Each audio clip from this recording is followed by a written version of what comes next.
Olá, meus amigos, boa noite a todos.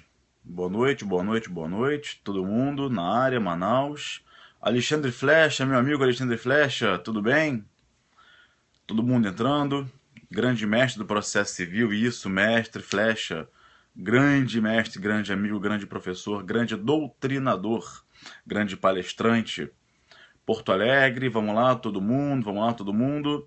Meus amigos, o tema de hoje eu também tô com saudade. Eu tô te devendo um almoço. Nós marcamos um almoço e aí eu precisei desmarcar. Enfim, foi falha minha. Eu prometo que eu vou repor essa data pra gente se encontrar. Pessoal de Recife, Brasília, vamos lá, todo mundo. Muito bem. Tô com o olho machucado, ó. Não repara não, tá? Foi segunda-feira treinando boxe com peso na mão, o peso bateu na testa, aí desceu a hemorragia pro olho, mas tá tudo bem. Vamos lá. Não, o Flash não levou bolo não, o Flash é um grande irmão. Pessoal, o tema de hoje é a teoria geral da pena. Hoje é um tema que não está delimitado. Sabe quando então, vamos lá, sabe quando o tema é assim, legítima defesa? Aí você faz a pergunta de estado de necessidade. Eu digo, olha, o tema de hoje não é esse. Hoje é um tema geral. Vocês podem perguntar o que quiserem sobre a teoria da pena, o que quiserem, tá? Hoje vocês podem fazer qualquer pergunta, é teoria geral. No próximo Periscope, eu vou delimitar pena privativa de liberdade, pena restritiva de direitos, pena de multa, sursida, pena de livramento condicional. Hoje é geral. Vamos fazer uma pequena introdução, como eu sempre tenho feito. O Código Penal reconhece, deixa eu pegar aqui o meu código, no artigo 32, três espécies de pena. O artigo 32 dispõe que as penas serão, inciso 1, não, foi boxe. Segunda-feira, já falei, vou repetir, treinando guarda, esquiva com peso na mão, o peso bateu na testa, aí desceu e morreu, mas tá tudo bem. Vamos lá. Tá assim, né? Tem a medicina legal explica, né? Ficam várias cores, enfim. As penas são 1. Privativa de liberdade, 2. Restritiva de direitos e 3. Pena de multa. Vamos lá. Pena de multa. Pô, doeu pra caramba. Um peso de 2 quilos na mão, bateu aqui na testa. Pena de multa. Vamos lá. Então vejam, são 3 as espécies de pena. Se vocês virem em prova qualquer espécie de pena que não seja nenhuma dessas, podem marcar a questão errada. A Constituição já delimitou que não pode haver penas cruéis, desumanas, degradantes. Ora, as penas privativas de liberdade já são consideradas uma evolução. Antigamente, vocês viram o filme Ben-Hur? Aquele que passou lá na década de 70 e agora reproduziram, Ben-Hur. Se você viu Ben-Hur, vai saber o que eu estou falando. No Ben-Hur, um dos irmãos, ele foi condenado às galés. O que é a galé? A galé era aquela coisa de remar, né? Então a galé era a pessoa ficar no porão do navio remando o navio, tá bem? Então isso era uma pena. Havia penas corporais. Hoje, nós temos pena privativa de liberdade. Então, a pena de prisão, por pior que seja hoje, já é uma evolução. Uma evolução, tá bem? Então, vejam, se vocês virem em prova uma pena que não seja privativa de liberdade, restritiva de direitos e multa, está errado, tá bem?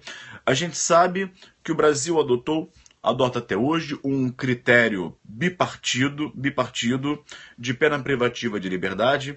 A PPL, que é como eu chamo, pena privativa de liberdade, é dividida em reclusão e detenção. Tem algumas diferenças que veremos no próximo Periscope quando estudarmos a pena privativa de liberdade especificamente, tá bem?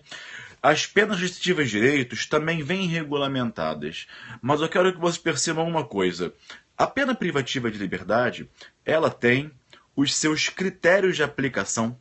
O artigo 68 do Código Penal traz as 3 fases do critério trifásico da aplicação da pena. O artigo 59 traz as circunstâncias judiciais. O artigo 61 e 62, 65 e 66, trazem agravantes e atenuantes e depois espalhadas pelo Código Penal, na parte geral e parte especial, as causas de aumento e diminuição. Ok. Isso em relação à pena privativa de liberdade, PPL. Já em relação à PRD, pena restritiva de direitos, o Código Penal não traz uma regulamentação tão específica assim. Olha, a PRD aplica-se assim, a PRD aplica-se assado. Por quê? Se você for ao artigo 44 do Código Penal, 44, você verá que ele fala assim: as penas restritivas de direitos são autônomas e substituem as penas privativas de liberdade. Então, o caput do 44, ele traz as duas naturezas jurídicas da PRD. A primeira delas é uma pena autônoma e a segunda delas, que é a natureza substitutiva, que é a pergunta do Maurício do Rio, que fez aqui para responder já já. Então, a PRD, ela é substitutiva. O juiz não faz dosimetria de PRD. Não existe dosimetria de penas restritivas de direitos. A dosimetria, o critério trifásico, a aplicação e tudo mais, é da pena privativa de liberdade. Depois disso é que o juiz verifica se cabe ou não PRD. Eu vou aproveitar o ensejo e responder. Eu separei 3 perguntas para responder hoje. A pergunta do Maurício é muito boa. Fala assim: Gabriel, se no caso concreto, o juiz verificar que cabe PRD, ele pode aplicá-la direto? Não. Por quê? Foi o que eu falei, Maurício. As PRDs, elas substituem. Primeiro o juiz aplica a PPL, pena privativa de liberdade, depois ele verifica se estão presentes requisitos da PRD. Se não estiverem, não aplica. Se estiverem presentes requisitos, o que ele faz? Ele substitui a PPL por PRD. A PRD, ela é uma medida, ela é o sucedâneo da PPL. Ok? Então imaginem vocês uma sentença, por exemplo. Aqui está a sentença criminal. O juiz aplica a PPL. Ok. Depois que ele aplica a PPL, é que ele verifica se cabe PRD. Então ele não pode, Maurício, sua pergunta é essa, muito bem formulada, inclusive, parabéns. O juiz não pode, em hipótese nenhuma, aplicar a PRD direto. Primeiro ele aplica a PPL. E isso por várias razões. Vocês querem que eu lhes dê quantas razões para isso estar na lei? Ah, Gabriel, isso é assim por quê? Porque está na lei, ok. Mas vamos aprofundar. O que é aprofundar? Costumo dizer a meus alunos, aprofundar não é citar palavras em alemão, em espanhol, dizer como é o direito italiano, o direito português, porque na Alemanha é assim. Esse é um direito comparado que a mera abertura de um código estrangeiro te dá, né? Isso não é aprofundar. Aprofundar é buscar o porquê das coisas. O código diz isso, mas por que ele diz isso? Aí que vem um aprofundamento. Por que o código tem que dizer que as PRDs substituem a PPL? Por que o juiz não pode aplicar PRD direto? Quantos motivos vocês querem? Primeiro motivo. O primeiro requisito do 44, inciso 1 do Código Penal é: se o crime for doloso, a PRD é cabível se a pena privativa de liberdade, se a PPL não ultrapassar 4 anos. Como é que o juiz vai saber se a PPL ultrapassou 4 anos? Tem que aplicá-la. Não é? Só depois que ele aplicá-la é que ele vai saber, opa, a PPL não passou dos 4 anos, cabe o PRD. Segundo motivo, a PRD, ela tem o seu cumprimento lá no Código Penal, delimitado. Então, serviço à comunidade, a pessoa vai ter que ir toda sexta-feira, toda quinta, todo sábado, enfim. Se o condenado descumprir a PRD, o que acontece? Ela é convertida em PPL. Então, a PRD descumprida, se o condenado descumprir as condições da PRD, essa PRD ela é convertida em PPL. Ou seja, ele vai cumprir a pena de prisão. Ora, se for o caso de converter a PRD em PPL, descumpriu o serviço à comunidade, Se for hipótese de descumprimento e o juiz tiver que converter a PRD em PPL, pena de prisão, ora, já tem que estar lá na sentença uma PPL aplicada. Porque se ele aplicasse a PRD diretamente, na hora da conversão, o que ia acontecer? Imagine você, se o juiz aplica na sentença condenatória a PRD diretamente, se for caso de conversão da PRD em PPL, pelo descumprimento dela, qual PPL seria cumprida? Aí então volta-se lá naquela sentença para se verificar, olha, a PPL foi essa. Portanto, nesse caso, quando houver a conversão da PRD em PPL, já está lá na sentença a PPL aplicada. Então aplica a PPL e substitui para o PRD. Começou a cumprir a PRD, descumpriu, converte PPL. Já tem que ter uma PPL aplicada na sentença. Por isso que o juiz primeiro aplica a PPL para depois substituir por PRD. Terceiro motivo. Prescrição, prescrição, prescrição. Não é? Enfim, a PRD, ela substitui a PPL. Portanto, o prazo de prescrição é regulado pela PPL aplicada. Imaginem vocês a prescrição retroativa ou a prescrição superveniente, ou seja, ainda que o condenado esteja cumprindo... Não, a rinite está atacando aqui.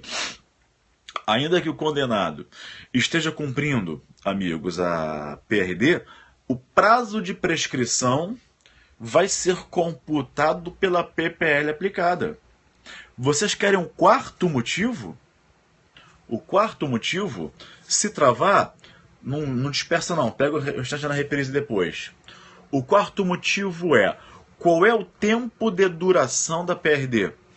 Ora, o próprio Código Penal dispõe que a PRD tem o mesmo tempo de duração da PPL. Então, para eu saber quanto tempo vai durar a PRD, já tem que ter a PPL aplicada anteriormente. Perceberam? Então, Maurício, a pergunta é muito comum. O juiz não pode aplicar a PRD diretamente, também? Gabriel, quem revoga, quem faz a conversão da PRD em PPL? Vamos ver já já. Muito bem. Agora a pergunta da Amélia, de Recife. A Amélia fala assim, Gabriel, as PPLs são divididas em reclusão e detenção. O próprio Código Penal, no artigo 33, se eu não me engano, ou 32... Opa, balançou, balançou tudo aqui. 33... reclusão e detenção. Amélia, foi opção do legislador ordinário, quando fez o Código Penal, trazer a dicotomia entre reclusão e detenção. Alguns códigos penais estrangeiros eles já trabalham com um sistema unificado. É o caso, Amélia, do Código Penal alemão. O Código alemão, ele foi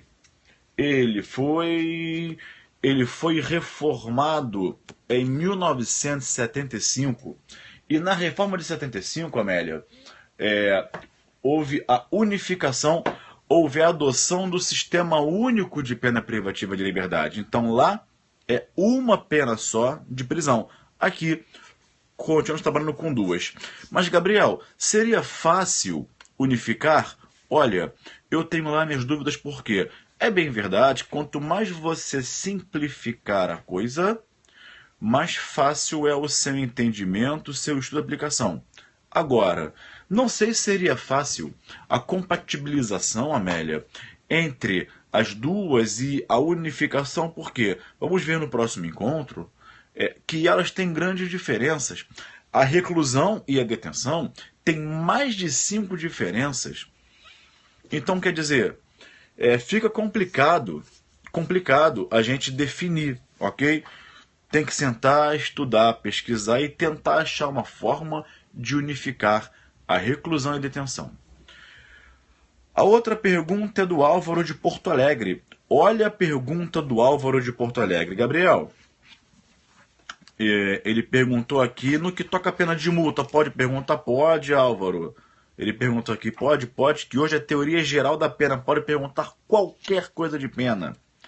E eu não faço delimitação, tá? Eu dou direito penal de A a Z, então pode perguntar o que você quiser dentro da teoria geral da pena. Muito bem. Deixa eu ler para você. Abram aí a súmula 521 do STJ. Vamos lá. STJ, súmula 521. A súmula 521, ela vai... De novo, pela terceira vez. O pessoal tá preocupado comigo, obrigado. Eu machuquei o olho esquerdo segunda-feira treinando boxe.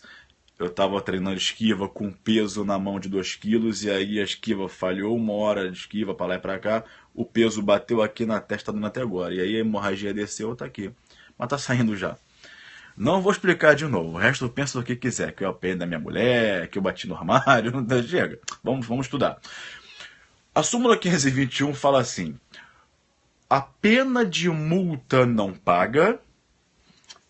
Cai da escada. A pena de multa não paga, ela será executada pela Fazenda Nacional.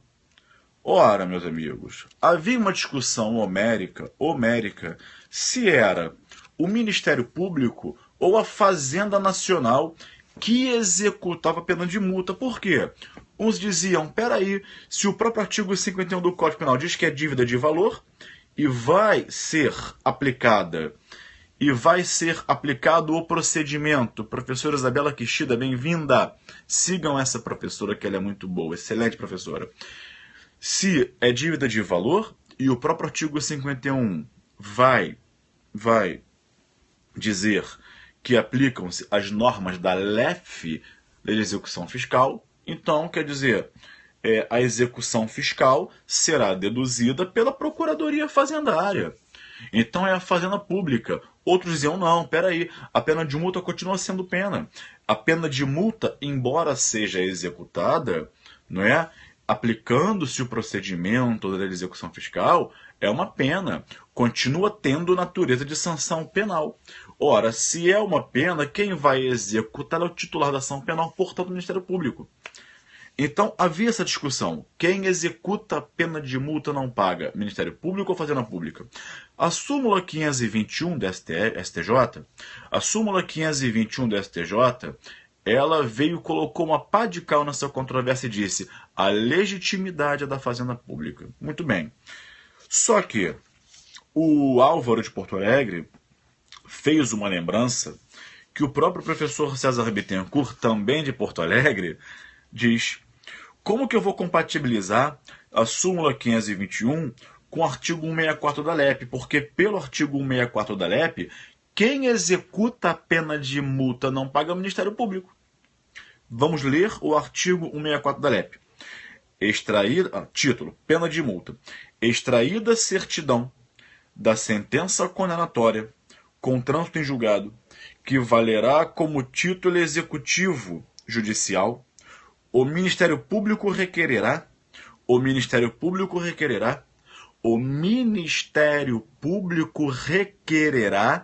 em autos apartados a citação do condenado para, no prazo de 10 dias, pagar o valor da multa ou nomear bens a penhora.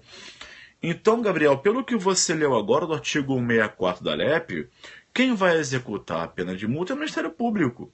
Então, como é que eu vou compatibilizar a súmula 521 do STJ, que diz que a legitimidade para executar a pena de multa é da Fazenda Pública, com o artigo 164 da LEP, que diz que compete ao Ministério Público? Muito fácil, muito fácil. A LEP é de 84. Essa redação é de 1984. O artigo 51 do Código Penal foi alterado pela Lei 9268 de 96, que passou a não permitir a conversão da multa não paga em prisão, que antes era possível. Não pagou multa, prisão, agora não. Desde 96, artigo 51 do Código Penal, com a redação que lhe deu a Lei 9268, a multa não paga, é inscrita em dívida, inscrita na dívida ativa e a sua execução seguirá o procedimento da lei de execução fiscal. Essa alteração foi posterior à redação do artigo 164 da LEP. E essa súmula do STJ deve ter 1 ano, 2 no máximo. A súmula é absolutamente recente. Que conclusão que chegamos? O legislador alterou o Código Penal em 96 pela Lei 9268 e esqueceu de alterar o artigo 164. Houve aqui uma falha, um esquecimento do legislador, tá bem? Portanto, Álvaro, você que perguntou, como é que eu vou conciliar essa questão de tempo cronológica? O artigo 51 tem redação posterior à LEP e a súmula 521 é absolutamente recente, tá bem? Muito bem, amigos. Respondi as 3 perguntas que eu tinha separado para responder hoje. Quero saber de vocês quais são as perguntas. Vamos lá. Podem perguntar qualquer coisa. O tema de hoje não é delimitado. A teoria geral da pena. Como será a execução de pena de reclusão e detenção? Vamos ver também lá na aula sobre pena privativa de liberdade. A solução está na própria lei. Primeiro executa de reclusão. Tem regra específica lá, tá? Muito bem, vamos lá. O que mais? Mais perguntas. Teoria geral. Por nada, Márcio. Vamos lá. Mais perguntas. E a prisão simples da LCP? A prisão simples... Calma aí, gente. A prisão simples da Lei de Contravenções Penais já não existe há muito tempo. A LCP trata da prisão simples em ala separada dos condenados, só que isso tornou-se letra morta, não é mais aplicado há muitos anos e você não encontra hoje um estabelecimento prisional que traga essa prisão simples. Então, aquele artigo da LEP, da LCP, Lei de Contravenções Penais, que faz menção à prisão simples, quer dizer, está absolutamente inaplicável. Se livra solto, a contravenção penal, ela vai ser julgada pelo GCRI, infração penal menor potencial ofensivo, não há mistério nisso, tá bem? Vamos lá. Qual a diferença, perguntaram, entre o livramento condicional e... Gabriel, qual o primeiro motivo para aplicar a PPL? O primeiro requisito para aplicar a PRD... O primeiro requisito para aplicar a PRD é que a PRD aplicada não seja superior a 4 anos. Então o juiz tem que aplicar a PRD para só aí ele saber se superou ou não os 4 anos. Entendeu? Gabriel, então o artigo da LEP, da LCP, devia ser revogado, devia, como tantos outros que não foram até hoje, perderam a aplicabilidade, estão tacitamente revogados e estão lá até hoje. Tá bem? Gabriel, qual a diferença entre o sursi da pena e o sursi processual? São mais de 10 diferenças, vou dar algumas. O sursi da pena, ele é aplicado na sentença. O sursi processual, ele é aplicado antes, no comecinho. No sursi da pena, eu tenho instrução processual, tenho condenação, tem aplicação de pena e ele é aplicado. No sursi processual, ele é oferecido lá quando do oferecimento da denúncia, o juiz intima o autor do fato para dizer se aceita, se aceitar, diz a lei. O juiz recebe a denúncia e suspende o processo. O processo não prossegue, não tem instrução processual, logo não há nem condenação. E daí puxam-se outras diferenças. Se no sursi da pena há condenação, um crime posteriormente praticado vai gerar reincidência. Se no sursi processual não há instrução processual, não há condenação, um crime posteriormente praticado não vai gerar reincidência. Então são várias diferenças, tá? Vamos lá. Mais perguntas. Vamos lá. Mais perguntas. Erro de tipo de proibição. Não é a teoria da pena, é a teoria do erro. Teoria do risco também não é a teoria da pena. Vamos lá. termo inicial do cálculo da pena deve ficar do mínimo legal, deve ser fixado. Olha só, Diego, a pena privativa de liberdade, no que toca à aplicação, ela começa do mínimo legal. Havia uma discussão em um congresso que tivemos, que era o seguinte: ora, se o juiz é livre para aplicar a pena, não deveria haver pena mínima. O juiz aplicaria de acordo com a individualização da pena, de acordo com a proporcionalidade, culpabilidade. Eis que o professor César Bittencourt pede a palavra e diz: eu acho bom ter pena mínima. Eu acho bom ter pena mínima, sabe por quê? Ter pena mínima? Porque evita o excesso do juiz. Tendo pena mínima, é uma opção política do legislador. O legislador, ele optou pela pena mínima ao combinar mínima e máxima, então é legítima a pena mínima. E, para evitar eventuais abusos ou eventuais excessos, o que o juiz faz? Ele parte da pena mínima. Então o juiz sempre parte da pena mínima. E a partir dela, pode aumentar baseado nas circunstâncias judiciais. Além das circunstâncias judiciais, ele vai aumentar com base nas agravantes, nas majorantes. Tá? Lembrando que na primeira e na segunda fase da aplicação da pena, ou seja, onde se consideram circunstâncias judiciais e atenuantes e agravantes, a pena não pode ficar nem abaixo do mínimo nem acima do máximo, tá bem? A pena poderia ficar abaixo do mínimo e acima do máximo somente na terceira fase, que é onde o juiz aplica as causas de aumento de pena e causas de diminuição de pena. Sobre isso, há uma súmula do STJ de número 231. A súmula 231 é muito criticada pela doutrina, ok?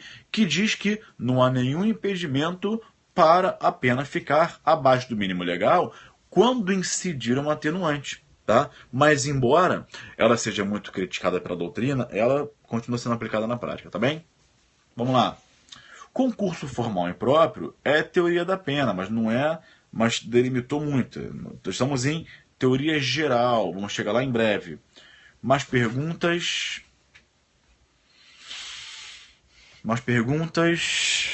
Finalidade das penas, vamos lá, vamos ver também no próximo encontro. Retributiva, preventiva, prevenir, reprimir, tá bem? Vamos lá.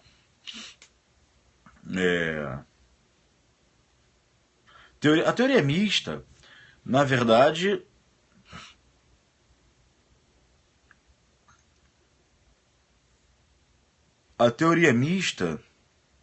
ela é a junção da preventiva e retributiva. Vamos ver também a teoria de Kant sobre a retribuição da pena, tudo na aula de pena privativa de liberdade, tá bem? Pode haver mais de uma qualificadora do mesmo fato? Pode, ó. Furto praticado em concurso de pessoas é com emprego de chave falsa. 2 qualificadoras. Não é? Nada impede. Vamos lá. Mais perguntas? Vamos lá. A coculpabilidade é o inverso, não é? Ou invertida, nada mais é do que a coculpabilidade invertida. A coculpabilidade ela é utilizada para atenuar a pena como atenuante genérico. E aí alguns autores preconizam ela ao inverso, para aumentar a pena. Lembrando que no crime nulla pena sine lege. Eu poderia usar a coculpabilidade para atenuar a pena, sim, porque o artigo 66 traz a atenuante genérica, mas eu não tenho base legal para aplicá-la ao inverso, porque eu não tenho um dispositivo legal que me permita agravar a pena com base nela, tá? Atenção à legalidade. Lembrando que, vou encerrar aqui nessa questão, lembrando que alguns falaram de RDD. Meus amigos, RDD não é regime de pena, tá? A RDD, o regime disciplinar diferenciado, ele é uma sanção administrativa. É porque a gente ouve regime fechado, regime aberto, regime semiaberto e regime disciplinar diferenciado, tá bem? Não é um regime de pena. Os regimes são só 3, fecha, aberto e aberto, tá? O RDD é uma sanção de cunho administrativo, tá bem? Meus amigos, encerramos o encontro de hoje, o tempo acabou, são 10h31, né? Foi legal, deu para ter uma visão periférica, uma visão genérica, consegui tirar algumas dúvidas. Eu sou o professor Gabriel Habib, muito prazer. Eu consegui tirar algumas dúvidas de vocês, tá bem? Na próxima semana vamos ingressar direto em pena privativa. Anota aí, eu nunca dou o tema hoje da próxima hoje, né? Da próxima aula. Hoje eu vou dar. Vamos ingressar em pena privativa de liberdade, tá bem? Vamos lá. De onde? Eu sou do Rio de Janeiro, trabalho em Brasília, não é? Vamos lá. Muito bem. E vocês são da onde? Pessoal de Salvador, Fernando Nascimento de Salvador. Vamos lá. Vocês são da onde? Salvador, de onde mais? Brasília, Goiânia, BH. Eu vou estar em BH mês que vem dando uma aula na Escola Superior do Ministério Público de Minas, porque parece que está na ponta para sair o concurso de MP de Minas, então vou dar uma aula lá, tá? Rio, Bahia, foi minha aluna na Emerge, Ceará, Niterói, São Luís, Petrópolis. É muita gente. Belém, Contagem, Limeira, Sergipe, meus amigos. Foi um prazer mais uma vez para vocês. Um abraço, até o próximo Periscope e tchau.